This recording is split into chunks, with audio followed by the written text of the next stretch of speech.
عیدی افسانہ نگار صبغہ احمد۔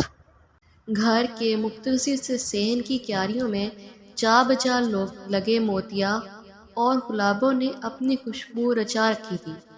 صحن کے دائیں جانب ایک عدد جھولا لٹکا ہوا تھا، جبکہ بائیں جانب اطراف میں بانس کی ڈنڈیوں پر چڑھی انگور کی پھیلی ہوئی لمبی بیل اپنے قدرے پرانے ہونے کا احساس دلاتی تھی۔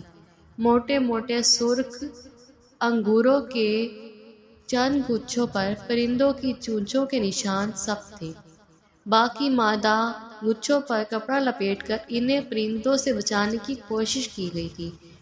یوں محسوس ہوتا تھا یہ گھر کے افراد کے اپنے کھانے کی حفاظتی تدبیر ہے۔ وسیع بیل کی چھاؤں تلے ایک ہاتھ میں فون تھامے دوسرا ہاتھ ڈنڈے پر جمائے گھوم جاتی، کبھی جوش سے اس کی چھاؤں میں بیٹھ جاتی۔ وہ اپنی عزیز ازجان سہیلی طیبہ سے بات کر رہی تھی۔ طیبہ عرف تبو کا گھر اس کے گھر سے چند قدم کے فاصلے پر تھا، تاہم رمضان کی وجہ سے آنا جانا کم ہی ہوتا تھا، اس لیے دونوں اپنے احساسات کے اظہار کا شوق فون پر ہی فرما رہی تھی۔ طیبہ بڑے پرجوش انداز میں اپنے سسرال سے آنے والی عیدی کے متعلق اسے بتا رہی تھی۔ اس کی آواز میں چڑیا کی کسی چہچہاہٹ تھی۔ اسے دیکھے بغیر ہی اس کی آواز سے شیلا پہچان گئی تھی کہ وہ کتنی خوش ہے۔ شیلا: کیا بتاؤں یار، اس بار تو رنگ بھی میری پسند کے ہیں۔ تمہاری پسند کے رنگ کیسے؟ شیلا نے جھٹ سوال کیا۔ میں نے ارسل کو بتایا تھا فون پر ایک دن اپنی پسندیدہ رنگوں کے بارے میں۔ طیبہ مدھم آواز میں تھوڑی شرمندگی لیے بولی۔ ہیں؟ کیا واقعی؟ شیلا خفف سے انداز میں بولی۔ میں نے اپنی مرضی سے تھوڑی بتایا تھا، اس نے خود ہی پوچھا تھا۔ طیبہ فون کان سے لگائے اس کے ہاں کہنے کے انداز کو پہچان گئی تھی، اس لیے فوراً سے پہلے وضاحت دینے لگی۔ اچھا۔ شیلا نے صرف اچھا کہنے پر اکتفا کیا۔ کیا اچھا؟ طیبہ پھر سے شروع ہو گئی تھی۔ تم سناؤ، تمہاری عید آ گئی کیا؟ سچ میں تو بہت پرجوش ہوں۔ دونوں سہیلیاں عید کے پہلے دن عیدی میں آیا جوڑا ہی پہنیں گے۔ طیبہ اپنے ہی دھن میں بولے جا رہی تھی۔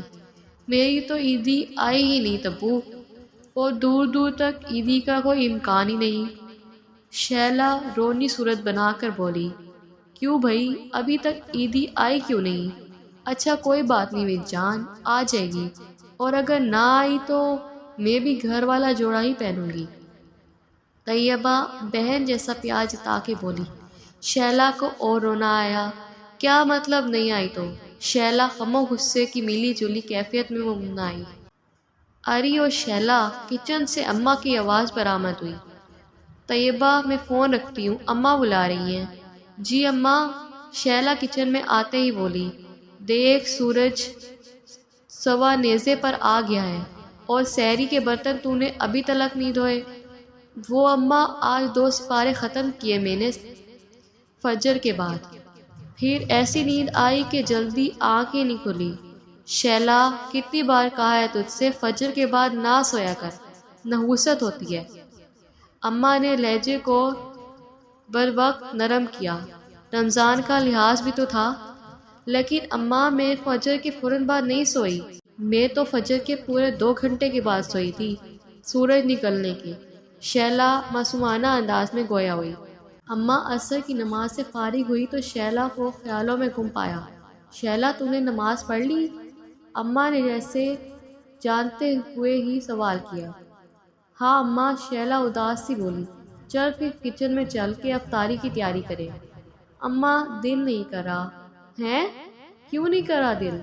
تیرے دل کو نہیں، دماغ کو کچھ ہو گیا ہے، صبح سے الٹی سیدھی باتیں کر رہی ہے۔ پتہ نہیں اماں، بس دل نہیں لگ رہا۔ میڈم شیلا، دل کو کیا ہوا ہے؟ نایا مرزا کی چپل کیوں پہنتی ہوں میں؟ ایک تو چلنے میں آسانی اور دوسرا۔ اماں کا ہاتھ چپل کی طرف جاتے جاتے رک گیا۔ اماں چھوڑو نا، میں جا ہی رہی تھی، شیلا اماں کا مطلب سمجھتے ہوئے بولی۔ شیلا کچن میں جانے کے لیے چپل اوڑھنے لگی۔ اماں اسے پیچھے سے جاتا ہوا دیکھ رہی تھی۔ وہ ماں تھی، بیٹی کے دل و دماغ سے بخوبی واقف تھی۔ وہ طیبہ کی عیدی کے متعلق جانتی تھی۔ طیبہ کی منگنی اپنے ماموں زاد سے ہوئی تھی۔ اس کی منگنی کو سال ہونے والا تھا، جبکہ شیلا کی منگنی 6 ماہ قبل خیروں میں ہوئی تھی۔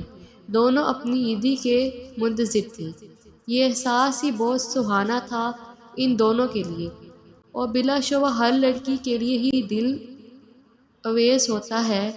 پیا گھر سے آیا جوڑا، سبز کنگتی چوڑیاں، مہندی کے گہرے رنگ، ہر احساس دل میں جلتر کر دینے والا ہوتا ہے۔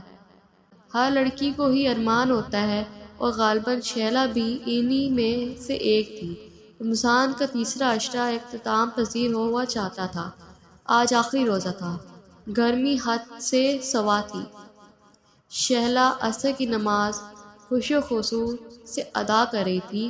یہ اس کی طبیعت کا خاصہ تھا کہ نماز بڑے ہی خشوع سے ادا کرتی تھی۔ یہ اماں کی تربیت بھی تھی کہ شیلا اللہ کی بندگی کے بعد ماں باپ کی فرمانبرداری کو اہم جانتی تھی۔ باقی چیزوں کی باری بعد میں آتی تھی۔ دروازے پر دستک ہوئی تو شیلا جائے نماز سمیٹتے ہوئے دروازہ کھولنے چل دی۔ پھر دروازہ کھولتے ہی دنیا کی ساری تتلیوں کے رنگ جیسے اس کے چہرے پر سج گئے تھے۔ کون ہے شیلا؟ اماں کمرے سے نکلتے ہوئے پوچھنے لگی۔ ارے صالحہ آپا، آپ؟ شیلا کی ساس اور نند شیلا کی عیدی لے کر آئی تھی۔ شیلا جا اپنے ابو کو فون کر مسجد سے آتے ہوئے افطاری کے لوازمات لیتے آئیں۔ اماں انہیں لے کر کمرے میں چل دیں۔ دراصل ہم پہلے ہی آنا چاہ رہے تھے، لیکن احسن نہیں مان رہا تھا۔ کہہ رہا تھا امی عیدی میری تنخواہ سے ہی لے کر جائیں۔ ماں نے نہیں مان رہا تھا۔ کل اس کی تنخواہ آئی، آج ہم شیلا بیٹی کی عیدی لے کر آ گئے۔ شیلا صحن میں لگے ٹیلی فون سے ابا کو فون کرنے کے بعد کمرے کی طرف جا رہی تھی، جب احسن منگیتر کے اپنے لیے احساسات جان کر خوشی سے سرشار ہو گئی تھی۔ ایسا لگ رہا تھا جیسے صحن میں لگے لال گلابوں کا رنگ اس کے چہرے نے چرا لیا ہو۔ عشاء کی نماز سے فارغ ہو کر طیبہ کو اپنی عیدی کا بتاتے ہوئے اس کا چہرہ 14ویں کے چاند کی طرح چمک رہا تھا۔